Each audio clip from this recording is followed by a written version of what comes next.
Aber man kann schon sagen, auch schon vorher ist die Follower-Anzahl auf Spotify schon recht versteckt gewesen. Wenn du natürlich immer wieder auf Artist-Profil schauen und auch gewisse, die da zuschauen und sich gewohnt sind, Artist-Profil auszustecken, vielleicht wegen deinem eigenen privaten Konsum oder weil du eben selber Artist bist und dir viel Profil anschaust, so, kann dir auch immer vorstellen, ist es recht bedeutend, meiner Meinung nach, wie Spotify dann, oder der DSP, aber machen wir jetzt ein Beispiel mit Spotify, weil die Daten auch alle Spotify-Daten sind, kommt es halt auch darauf an, wie du die Plattform designst und auf welche Zahlen du aufmerksam machst. Und auch die Überlegung, wenn ich vorher gesagt habe, Desktop und Mobile, also ihr könnt ja wie so vorstellen, die meisten Leute nutzen die Mobile-Version von Spotify, nicht die Desktop-Version. Und auf der Mobile-Version sieht man gewisse Zahlen eingeschränkter als auf der Desktop-Version. Also wenn du da an einem grossen Screen bist und du hast das Spotify-Programm auf dem Desktop offen, dann siehst du zum Beispiel auch von jedem Song in der Tracklist siehst du die Anzahl Streams. So, als ein Beispiel. Das siehst du auf der Mobile-Version von Spotify nicht. Da siehst du nur die Most Popular Top 5 oder wenn du den Dropdown runterklickst, Top 10. Aber wenn du ins Tracklisting gehst von irgendeinem Album, siehst du die Anzahl Streams nicht. Und so eine Designentscheidung tut natürlich auch ein bisschen die Wahrnehmung, also nicht ein bisschen, das tut auch die Wahrnehmung lenken oder shapen oder auch die Wahrnehmung einfach beeinflussen von den Konsumenten da draussen. Stand jetzt muss man immer von dem ausgehen, was du auch wirklich sichtbar siehst auf der App, so wie sie programmiert ist oder so wie sie designt ist. Und momentan wollen sie halt, dass Konsumenten vor allem die Monthly Listeners sehen und von der Top 5 oder Top 10 Anzahl Streams, all-time. So. Aber die Zahl jetzt in dem Fall, Spotify-Follower, so wie es jetzt designt ist, auf der Benutzeroberfläche von der App, sehen halt die allerwenigsten Konsumenten. Die sehen auch die Monthly Listeners. Mein Take war immer so ein bisschen bei den Monthly Listeners, dass es eine Zahl ist, die sehr sich inflationär verhält. Die Überlegung oder die Kalkulation bei den Monthly Listeners, oder wegen dem macht es auch ein bisschen inflationär, ist, sobald du in die Playlist XYZ kommst, und die Playlist hat halt eigenständige Konsumation. Also, jetzt müsst ihr euch vorstellen, ein Konsument hört jetzt die Playlist, drückt beim ersten Song auf Play und nachher geht das durch. So, sagen wir, die Person bleibt irgendwie 4, 5, 6, 7 Songs lang, bleibt sie in dieser Playlist. So. Läuft einfach im Background, während du am Laufen bist oder wo auch immer du hingehst oder vielleicht daheim, schaltest du es einfach an, drückst Play und nachher lässt die Playlist laufen. So. Der Hörer oder die Hörerin ist nicht bei dir auf dem Artist-Profil. Die Conversion nachher, dass von dieser Playlist, dass jemand sagt, der Artist XYZ oder der Song finde ich so geil, lass mich aufs Artist-Profil gehen, die Conversion ist relativ klein. So. Und du könntest jetzt argumentieren, Spotify hat dann gar nicht wirklich so festes Incentive, die UserInnen von der Playlist Schweiz Rap oder Rap Caviar oder Today's Top Hits oder was auch immer so, hat gar nicht so richtiges Incentive, dich nachher aufs Artist-Profil zu schicken. Weil vielleicht wird ja Spotify in dem Moment auch, dass du die Playlist weiterhörst und zum nächsten Track in der Playlist gehst. So. Anstatt zum Artist-Profil, wo man nachher wie so nicht mehr richtig weiss, ob die Person nachher noch weiter playt oder nicht. Wird jetzt ein bisschen nerdig da, so, aber für das sind wir ja auf dem Kanal. Spotify, wenn ihr euch vorstellt, nachher denkt es euch wie YouTube mit der Watchtime. Spotify will halt, dass du nicht abschaltest. Die wollen ja, dass du weiter streamst. Und ein Playlist-Room, wie jetzt ein Rap Caviar, so, wenn du in der Rap Caviar nachher Play drückst, Spotify kann relativ gut, und das wissen schon seit Jahren, relativ gut, wie die Skip-Raten ist von einer Rap Caviar. So. Also wenn es jetzt nicht gerade ein Song ist, wo komplett unkonventionell, mega experimentell ist und sagen wir jetzt mal die meisten Songs, wo sie einfach futtermässig dort rein tun, so. Und ja, wir reden da von riesigen Songs. Aber für Spotify, sozusagen für den riesen Apparat Spotify, ist das einfach nochmal Futter, noch mehr Releases, die sie dort rein tun können.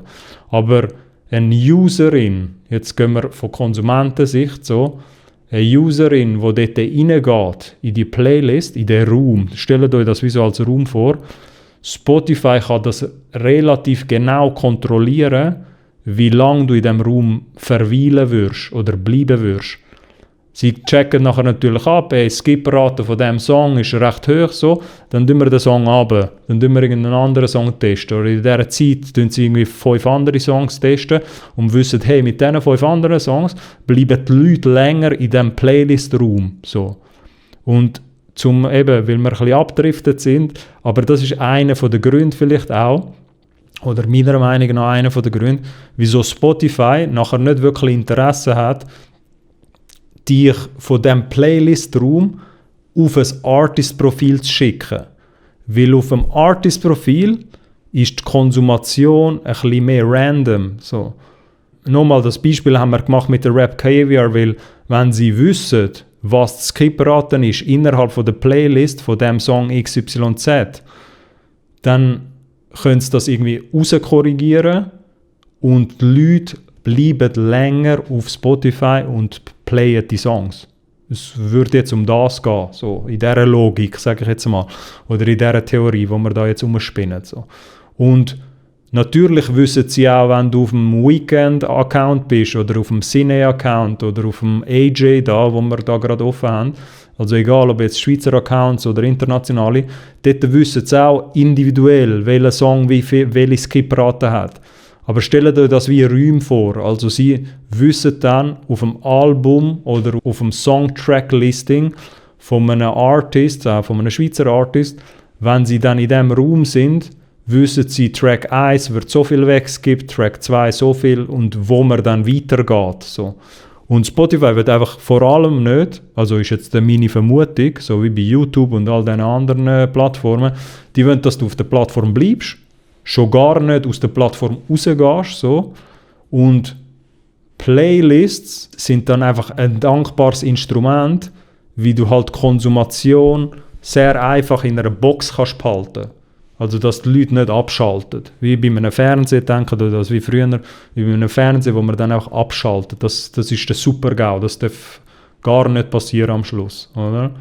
Und ich habe mir das immer so zusammengereimt, weil sobald man dann auf das Artist-Profil geht, wo wir reden jetzt von einem Artist-Profil, nicht mehr von einer Playlist, auf einem Artist-Profil passiert vielleicht mega viel. Vielleicht ist ein Song in diesem Style, der andere Song ist in einem völlig anderen Subgenre irgendwie, der dritte Song ist komplett experimentell, so, weil Artists machen halt einfach ein bisschen das, was sie wollen. So. Das ist ja irgendwo eine Logik. Und Artists verhalten sich gewisse, vielleicht eher so ein bisschen Playlist-Tracklisting machen, aber es ist nach wie vor noch sehr stark dominant, dass es viele Artists gibt, die einfach ein bisschen das releasen, auf das sie Bock haben. Und von 5 Tracks, die du dann hintereinander hast, können die vielleicht nachher komplett verschieden tönen. Und wenn sie komplett verschieden tönen, sind sie halt nicht so stark auf eine Pocket, auf eine Nische segmentiert wie bei einer Playlist. Und mehr Konsumenten könnten halt rausskippen dort. Und wir haben es am Anfang von den Monthly Listeners. So. Die Monthly Listeners werden vor allem beeinflusst, wenn du halt in so einer Playlist stattfinden wirst. Aber die Userin ist nachher auf Track 1, drückt Play. Sagen wir, dein Song ist Position 3 in dieser Playlist. So. Dann die Userin hört nachher den Song 1, 2, 3, deine hört sie auch, geht weiter zu 4. Weil sie deine gelost hat für 20 Sekunden oder 30 Sekunden, wie lange auch immer, eben die Kalkulation ändert sich immer wieder ein bisschen. Jetzt müsste man herausfinden, oder wenn überhaupt Spotify das kommuniziert, ab wann es als monatliche Hörer oder Hörerin gilt. Aber wenn wir jetzt von dieser Logik ausgehen, sobald du einmal gestreamt hast, und gehen wir jetzt einfach mit dem Mathe-Beispiel aus, dass nach 31 Sekunden gilt das als ein Stream, so, wäre dann, also der unique Account, der das streamt, wäre dann eine monatliche Hörerin, die dort dazugezählt wird. So.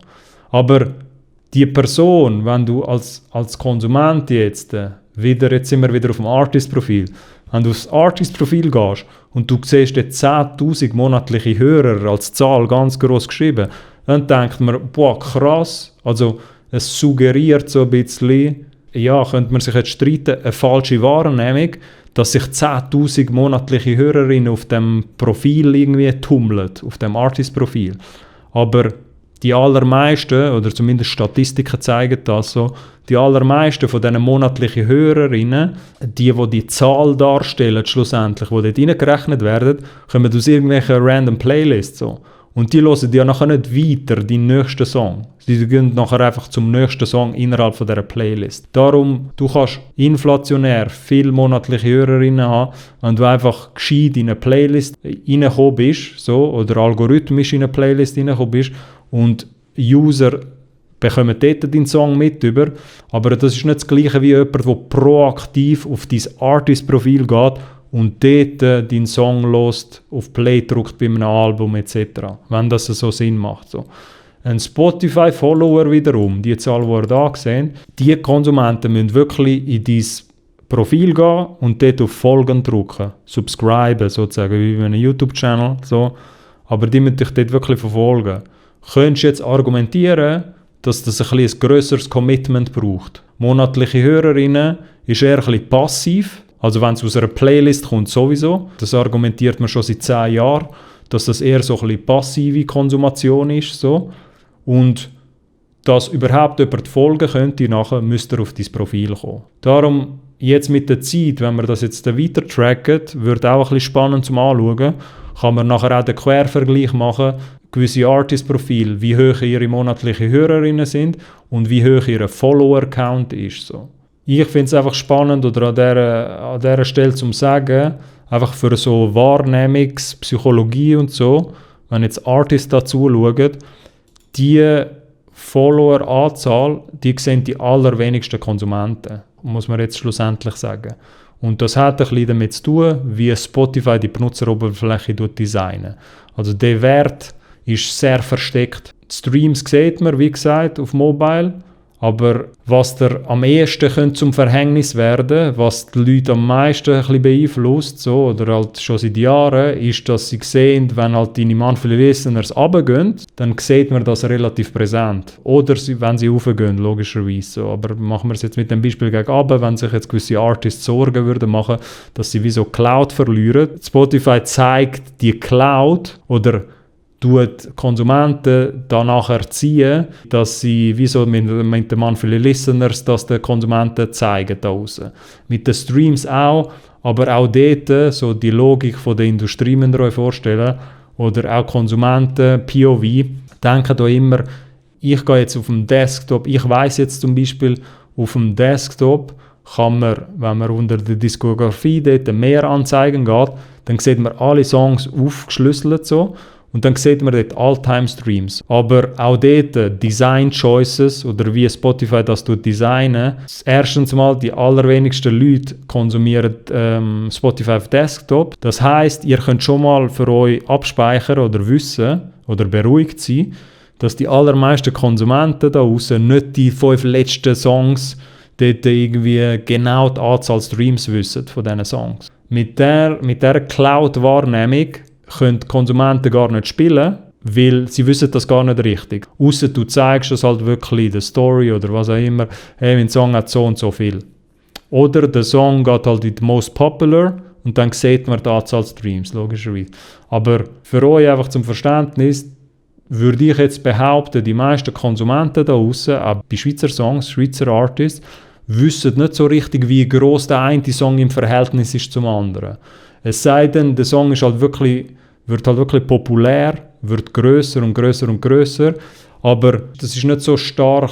Also eben, nochmal, ich gehe vielleicht so tief reindingen oder gewisse aus der Industrie, die dann den Unterschied verstehen zwischen 100'000 Streams und 500'000 Streams in der Schweiz. So. Gewisse andere, vielleicht Konsumenten draussen, können das vielleicht auch ein bisschen 1 und 1 zusammenzählen, dort, dass das eine grösser ist als das andere. Aber was es bedeutet, ob das gut oder schlecht ist, dass du 5000 Streams machst in der ersten Woche oder in den ersten 4-5 Wochen versus 500 Streams, sagen wir, machen wir mal in einer kleineren Range, die Unterschied. Die grösseren Verhältnisse haben die Konsumenten da draussen nicht auf dem Schirm. Die verstehen das nicht wirklich.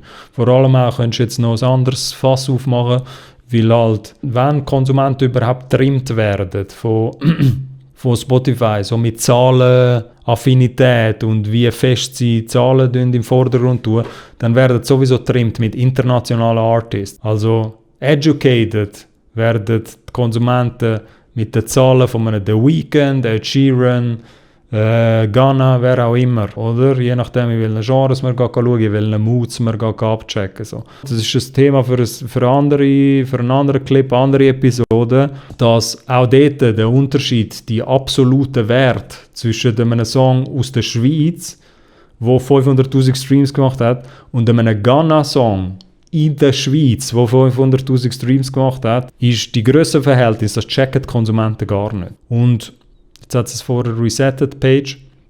Aber was man sicher mal anschauen kann, ist, man kann selber ein bisschen den Test machen. Man gibt einfach bei Show Labels Range ein und nachher geht man ein bisschen die Namen anschauen in dem Custom Metric Tab und geht ein bisschen anschauen, täglich, wie viele Follower sind überhaupt dazugekommen und wie verhalten sich gewisse Artist-Profile. Das ist aber jetzt einmal eine Aufgabe für euch selber, für die dazu geschaut haben. Ich habe da jetzt einfach mal ein bisschen nochmal einen Hinweis geben auf das Dashboard. Und ja, wir werden sicher jetzt mit der Zeit noch auf weitere Ideen kommen, was wir für coole Sachen da herausfinden oder analysieren in diesem Dashboard. Merci vielmals und bis zum nächsten Mal. Tschüss zusammen.